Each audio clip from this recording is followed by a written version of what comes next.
आप सभी को जय श्री राम। दोस्तों, सोमवार का दिन भगवान शिव को समर्पित है। ऐसे में कहा जाता है कि अगर सोमवार को भगवान शिव की सच्चे मन से पूजा की जाए तो सारे कष्टों से मुक्ति मिलती है और सभी मनोकामना पूरी होती है। शिव सदा अपने भक्तों पर कृपा बरसाते हैं। मान्यता है कि भगवान शिव को खुश करने के लिए सोमवार को सुबह उठकर स्नान करके भगवान शिव की आराधना करनी चाहिए। वेद कहते हैं कि जो जन्मा है वह मरेगा, अर्थात जो बना है वह फना है। वेदों के अनुसार ईश्वर या परमात्मा अजन्मा, अप्रकट, निराकार, निर्गुण और निर्विकार है। अजन्मा का अर्थ जिसने कभी जन्म नहीं लिया और जो आगे भी जन्म नहीं लेगा। प्रकट अर्थात जो किसी भी गर्भ से उत्पन्न न होकर स्वयंभू प्रकट हो गया है, और अप्रकट अर्थात जो स्वयंभू प्रकट भी नहीं है। निराकार अर्थात जिसका कोई आकार नहीं है। निर्गुण अर्थात जिसमें किसी भी प्रकार का कोई गुण नहीं है।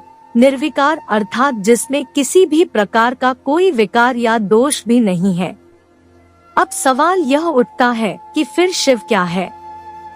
वे किसी न किसी रूप में जन्मे या प्रकट हुए, तभी तो उन्होंने विवाह किया, तभी तो उन्होंने कई असुरों को वरदान दिया और कई असुरों का वध भी किया। दरअसल जब हम शिव कहते हैं तो वह निराकार ईश्वर की बात होती है, और जब हम सदाशिव कहते हैं तो ईश्वर महान आत्मा की बात होती है, और जब हम शंकर या महेश कहते हैं तो वह सती या पार्वती के पति महादेव की बात होती है। दोस्तों, वीडियो में आगे बढ़ने से पहले आपसे निवेदन है कि यदि आप हमारे चैनल पे पहली बार आए हैं तो चैनल को सब्सक्राइब अवश्य कर ले, जिससे आपको ऐसी ही रोचक वीडियो सबसे पहले देखने को मिल सके। आइए वीडियो में आगे बढ़ते हैं। भगवान शिव का जन्म कैसे हुआ? शिव पुराण के अनुसार भगवान सदाशिव और पराशक्ति अंबिका से ही भगवान शंकर की उत्पत्ति मानी गई है। उस अंबिका को प्रकृति, सर्वेश्वरी, त्रिदेवजननी, ब्रह्मा, विष्णु और महेश की माता, नित्या और मूल कारण भी कहते हैं। सदाशिव द्वारा प्रकट की गई उस शक्ति की 8 भुजाएं हैं। पराशक्ति जगत जननी, वह देवी नाना प्रकार की गतियों से संपन्न है और अनेक प्रकार के अस्त्र शक्ति धारण करती है। वह शक्ति की देवी कालरूप सदाशिव की अर्धांगिनी दुर्गा है। उस सदाशिव से दुर्गा प्रकट हुई। काशी के आनंद रूप वन में रमण करते हुए एक समय दोनों को यह इच्छा उत्पन्न हुई कि किसी दूसरे पुरुष की सृष्टि करनी चाहिए, जिस पर सृष्टि निर्माण, वंश वृद्धि का कार्यभार रखकर हम निर्वाण धारण करें। इस हेतु उन्होंने वामांग से विष्णु को प्रकट किया। इस प्रकार विष्णु के माता और पिता कालरूपी सदाशिव और पराशक्ति दुर्गा है।